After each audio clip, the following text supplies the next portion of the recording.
अस्सलाम वालेकुम friends, welcome back to my YouTube channel. एक और नई वीडियो के साथ आपके सामने हाजिर हैं। आई होप कि आप लोग सब खैरियत से होंगे।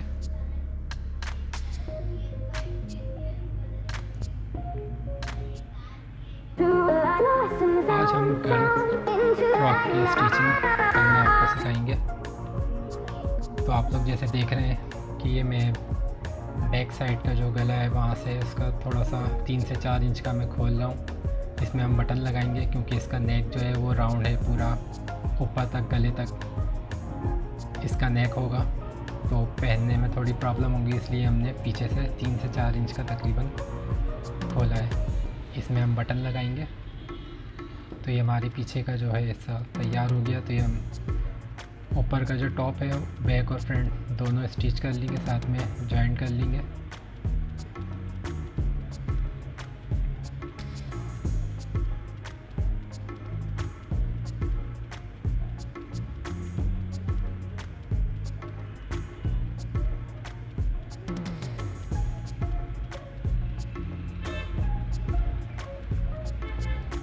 तो इसके बाद हम इसका जो गला है वो रेडी कर लेंगे। अच्छा, इसका गला जो है वो बिल्कुल राउंड है। नेक जिस तरह हाई नेक होती है उसका नेक पूरा ऊपर तक होता है, इसी तरह इसका भी हम नेक रखेंगे। ये आप लोग देख रहे हैं पिक्चर में। और ये इसका जो नेक है वो कॉलर वाला नहीं है, इसको हम थोड़ा प्लेटें देके उस स्टाइल में इसका नेक हम तैयार करेंगे। आपने जैसे कि इमेज में देखा, तो ये आप लोग देख रहे हैं।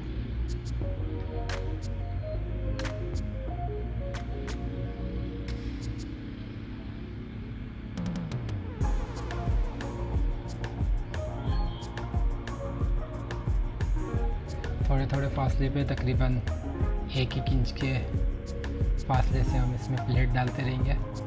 और गले का जो हमने कपड़ा लिया है वो हमने डबल ले लिया है। तकरीबन ये 1 से 1.25 इंच का कपड़ा है, तकरीबन 1.25 इंच का। इसको हमने डबल कर लिया और जितना गला है, मतलब कि अगर 14 इंच का गला है तो हमने उसका लंबाई तकरीबन हमने डबल ली है। तो ये देख रहे हैं आप लोग, गला हमारा जो है नेक रेडी हो गया है। इसके ऊपर हम लब की सिलाई लगा लेंगे ताकि जो उल्टा फोल्ड हो रही है वो ना हो और गले जो है वो आराम से बैठ जाए।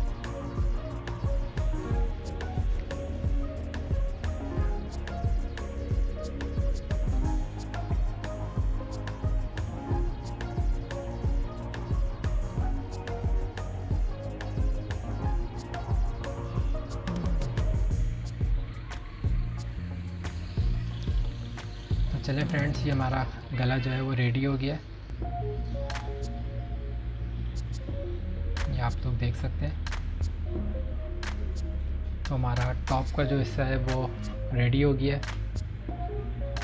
अब जो नीचे बॉटम का हिस्सा है, नीचे जो ऑरेव शेप में जो होता है घेर, उसको हम रेडी कर लेंगे। वहाँ पे भी हम तकरीबन 1-1 इंच के फासले से प्लेटें डालेंगे। तो ये आप लोग देख रहे हैं। तो ये मैं पहले कच्चा कर लेता हूँ। तो ये पहले मैं कच्चा कर रहा हूँ इसको प्लेटें डाल के, उसके बाद हम इसको टॉप से अटैच करेंगे।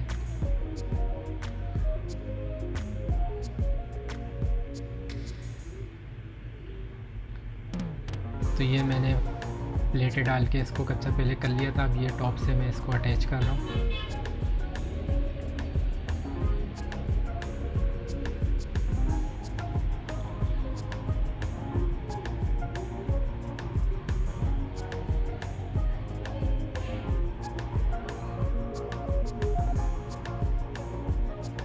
ऊपर का जो टॉप और नीचे का बॉटम होता है उन दोनों को मैं स्टिच कर रहा हूँ, दोनों को ज्वाइन कर रहा हूँ। ये आप लोग देख सकते हैं, ये टॉप और नीचे का बॉटम जो है वो ज्वाइन हो गया। ये नीचे मैंने प्लेटें डाल के इसको थोड़ा सा इस शेप में इसको रखा है।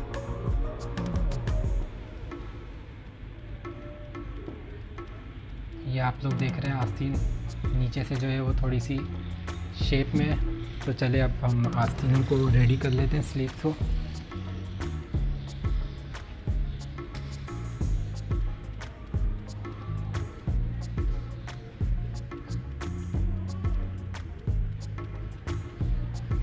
आई नो कि थोड़ी सी डिफ़िकल्ट होगी समझने में, अगर आप लोगों को कोई भी चीज़ इसमें समझ ना आए तो आप हमें कमेंट सेक्शन में कमेंट करके पूछ सकते हैं।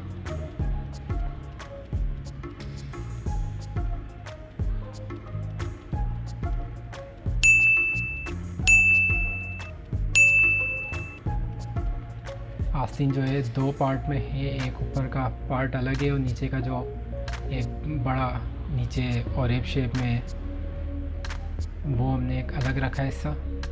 तो बीच में से इसको हम ज्वाइन करेंगे नीचे का जो हिस्सा है।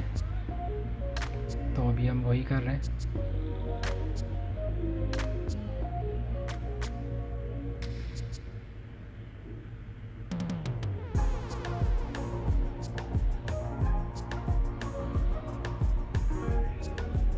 तो ये आस्तीन की नीचे की जो किनारी है वो उसको मैं फ़ोल्ड कर रहा हूँ।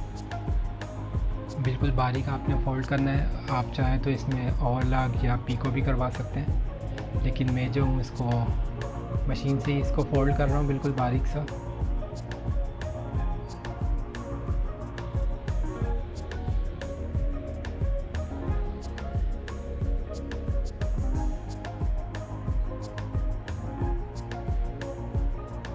चलिए हमारी एक आस्तीन रेडी हो गई है।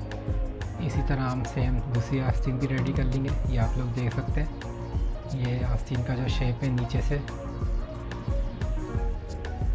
इस तरह से हमारे पास ये फाइनल लुक आई है।